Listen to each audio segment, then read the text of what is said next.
Have you ever woken up one day and realized you're just a shell of who you used to be? That somehow, over time, someone stole your spark, your identity, and convinced you that you were someone you're not? One survivor shared, I felt like I was walking through a fog, unsure if I was even a real person anymore. Another said, they convinced me that my voice didn't matter, that who I was wasn't good enough. Maybe you've left a narcissist, blocked them, moved out, reclaimed your space.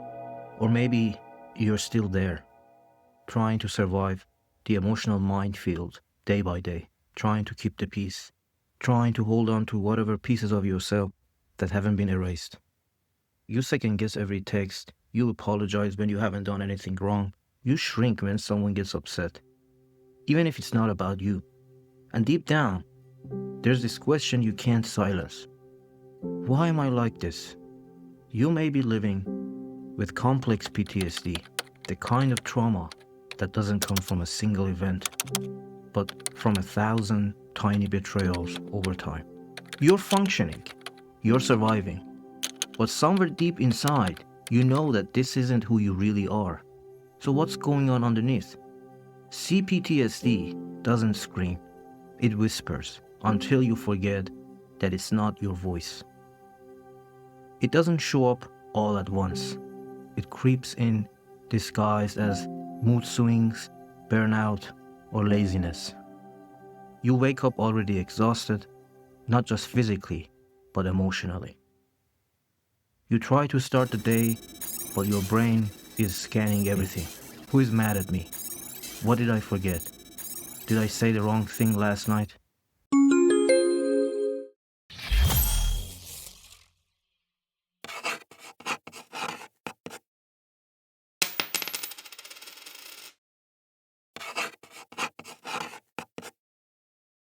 You get a text, just a normal message, and your chest tightens like it's a threat.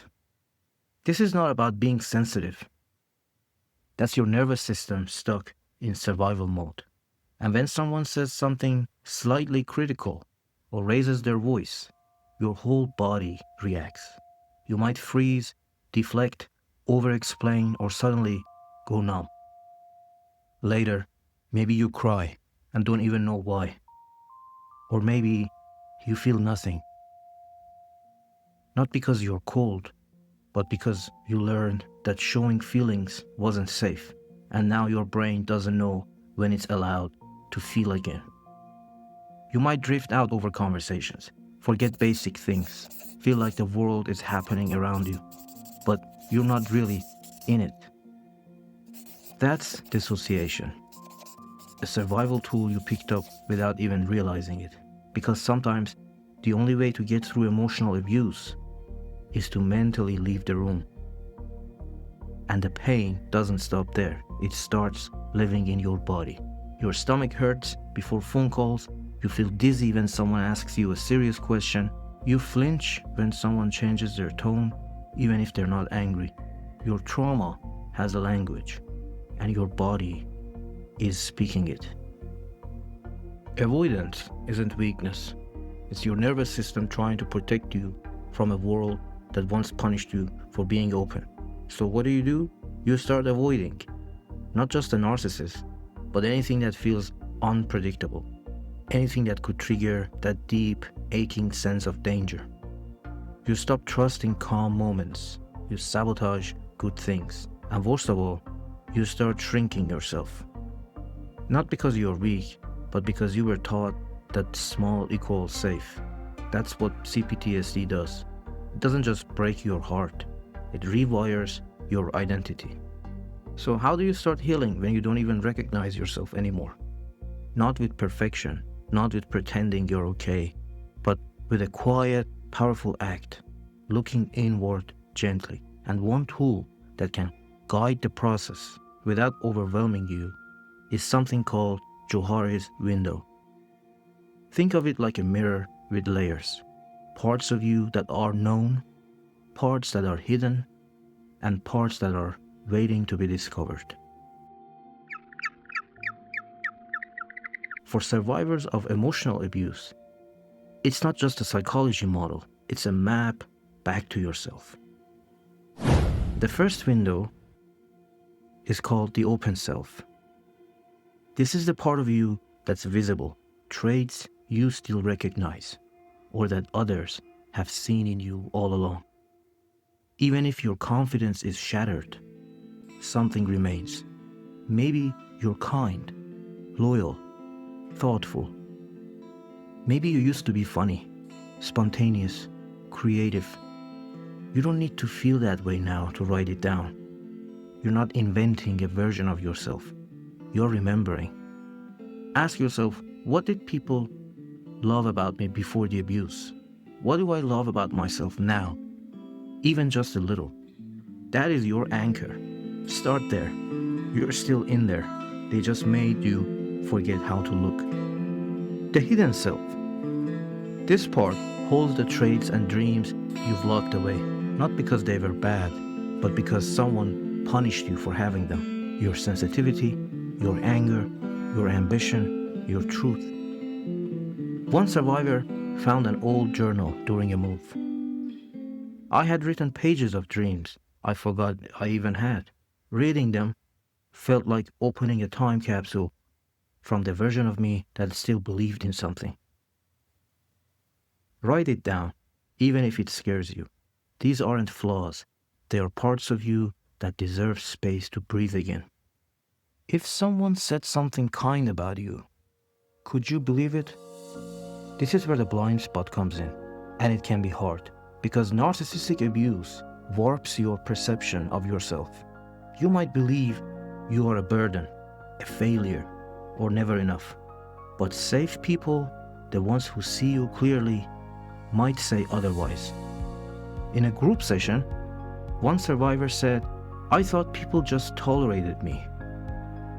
Another person looked at her and said, "You make this whole room feel safe." Ask someone you trust, "What's something you see in me that I don't?" Then just listen. Don't argue with the answer. Let it sink in. What if your greatest strength is something you've never even considered? Now please listen.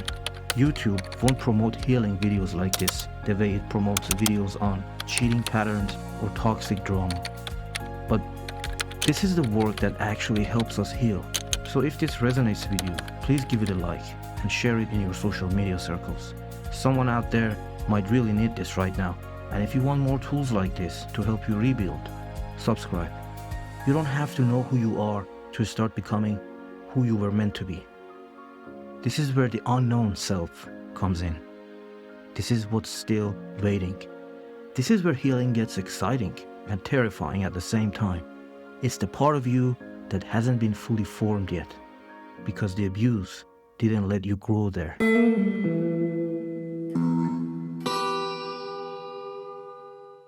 What if the version of you you've never met is the one who finally feels safe?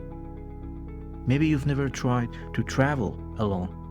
Maybe you've never created something just for you. Maybe you've never allowed yourself to dream without someone tearing it down. One survivor shared, "I never thought I could do anything creative, but I took an art class just to try, and I left feeling alive." For me, personally, it was growing mushrooms. I had no idea how much peace and fulfillment I would find in that process. But it started when I gave myself permission to explore the unknown self, and somehow, nurturing life helped me reconnect with my own. The unknown self isn't about knowing everything, it's about permission. Permission to explore, permission to become. Ask yourself, what's one thing you've always wanted to try but never gave yourself the chance? That's the first step into the unknown. Johari's window isn't about labeling yourself. It's about gently uncovering the parts of you that trauma tried to erase, and remembering that you were never empty, just buried. Piece by piece, you're coming back to life. You weren't broken. You were surviving a war no one else could see. And now you get to write what comes next.